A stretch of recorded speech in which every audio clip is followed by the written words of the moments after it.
भी लिख दिया गया है। तो हम शासन प्रशासन से इसकी भी मांग करते हैं, डीएम साहब से, कप्तान साहब से बात होगी कि इनके साथ न्याय किया जाए और जो जबरन मुकदमा इनके ऊपर लिखा गया है वो मुकदमा हटाया जाए, बंद किया जाए। इसी बीच हमारे पत्रकार साथी प्रोफेसर आसाराम यादव जी है, हम चाहते हैं कि आसाराम जी आए और दो शब्द कहें हम लोगों के लिए।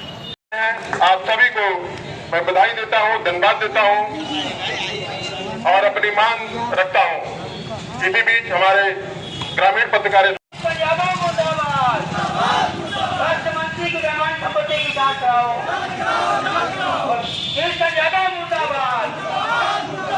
तुमको जेल जाना होगा, पत्रकारों के साथ लड़ाई तुमको महंगी पड़ेगी और तुम्हारी जांच करेगी,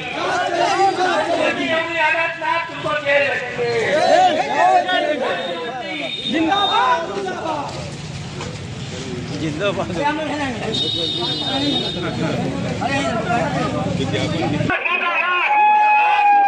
पत्रकारों के साथ बर्दाश्त नहीं होगा।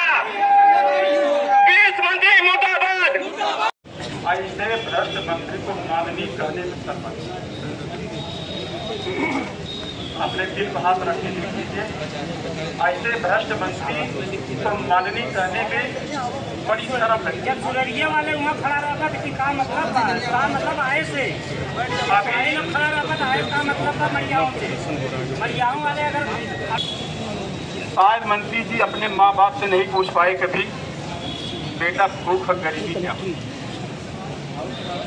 जिस मंत्री को अपना इतिहास ही नहीं पता हो, अपने माँ बाप से कभी नहीं पूछा हो कि गरीबी क्या बात होती है, गरीबी क्या चीज होती है, अपनी स्वयं की, भाइयों की, बहनों की फीस माफ कराने के लिए जो है गिड़गिड़ा रहा था घूम घूम के राजकीय कॉलेज के अध्यापकों के बीच। पैतृक संपत्ति सम्मानित अधिवक्ता रहे हैं, अधिवक्ता के कार्यकाल की संपत्ति आज भी इतनी संपत्तियों में बाढ़ कहाँ से आ गई। 6 जिलों में होटलें बनना, 6 जिलों में जो है से अधिक जिलों में जमीन लेना, मकान बनवाना किसी साथी के नाम, किसी नाते रिश्तेदारों के नाम से या स्वयं अपने लगे लोगों के, लगे भगे लोगों के नाम से संपत्ति अर्जित करना अगर ये मनसा हो गई है तो ये भ्रष्ट मंत्री से जनता उम्मीद करना छोड़ दे। जिसे केवल संपत्ति बनाने की हवस हो वो अपनी उम्मीद छोड़ दे। अब मैं कितना कहूँ, मैं अपने पत्रकार साथियों से मैं ये प्रस्ताव जरूर करना चाहूँगा कि मंत्री जी की, भ्रष्ट मंत्री जी की अकुल संपत्तियों की जांच उच्च स्तरीय एजेंसी से जरूर कराई जाए। अगर साफ पाक है तो ठीक है।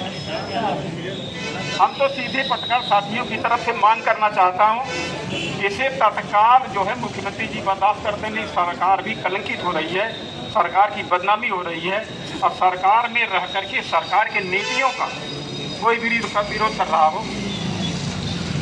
माननीय मुख्यमंत्री जी की सरकार के संकल्प पत्र में साफ साफ लिखा है भ्रष्टाचार मुक्त प्रशासन। अधिकारियों को तो एक नोटिस लग गई आपको, 31 अगस्त तक सारे अधिकारी कर्मचारी अपनी अपूर्ण संपत्ति का एफिडेविट दे करके घोषणा करें। आप मंत्री जी कब जागोगे? बहुत ईमानदार मंत्री हो तो कम से कम अपनी संपत्ति की घोषणा कर दो। मैं जानता हूँ चुनावी घोषणा पत्र होता है, उसमें क्या लिखा जाता है क्या नहीं लिखा जाता है, सार्वजनिक भी होता है और पत्रकार साथी उसमें से देख भी लेते हैं, उसकी कापी भी लेते हैं। वरिष्ठ से बुजुर्ग हैं वो भी आपका प्रणाम करें, आपका पैर छुएं। और जो आपके सामने साथी हो, सम्मानी साथी, अधिवक्ता साथी हो, शिक्षक साथी हो, पत्रकार साथी हो, आप उन्हें सम्मान देना नहीं सीखेंगे। इस तरह से आप चैलेंज करेंगे कि ये हो जाएगा, वो हो जाएगा, ऐसे हो जाएगा, वैसे का, कम से कम तो ये सब अगलीते आपका तो लगता है डीएनए ही गलत है। आपको जब भगवान ने ये नहीं दिया है कि कम से कम बोलने का, उठने बैठने का, खाने नहाने का शऊर तो हो जाए। अभी एक पंडित जी के जो है अवैध मकान में ये रह रहे थे, हम वो लोग अच्छी तरह जानते हैं, जो कि 30 साल से ज़्यादा नौकरी किए हैं वहाँ, कम से कम 10 साल से वहाँ ज़्यादा पढ़े किए। मैं पूरी हालत जानता हूँ इस आदमी की, न जाने कहाँ से कितनी संपत्ति इसके पास आ गई। हम जब जांच की बात करते हैं कहते मैं बहुत ईमानदार आदमी, बहुत ईमानदार आदमी। मैं दोबारा पत्रकार साथियों से यही कहना चाहूँगा, कुछ संपत्तियों की उच्च स्तरीय जांच की मांग जरूर कर ली जाए, क्योंकि दूध का दूध पानी का पानी हो जाए। और नहीं तो जो है इनके फोन कॉल डिटेल के फोन देख लीजिए, कितने अधिकारियों से क्या क्या करते हैं, क्या क्या कर रहे हैं। इनका 4 साल का कार्यकाल उधर का मिला के इनके जो फोन का डिटेल निकाल दिया जाए। बहुत साफ तरह से मालूम हो जाए कि इन अधिकारियों को कैसे धमकाते हैं, कैसे हड़काते हैं, कैसे काम देना चाहते हैं, कैसे सरकार की नीतियों के विरोध में दबाव बनाते हैं। सारी बात सामने आई। मैं फिर दोहराता हूँ, कोई संपत्तियों की वाले हमारे लोग भाई लोग हैं, जान लगा देंगे।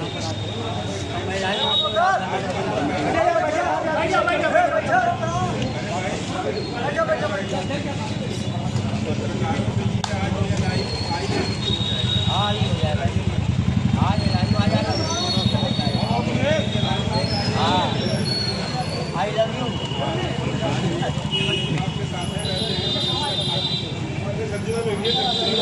आज बाकियों बंदों का दाल करेगा।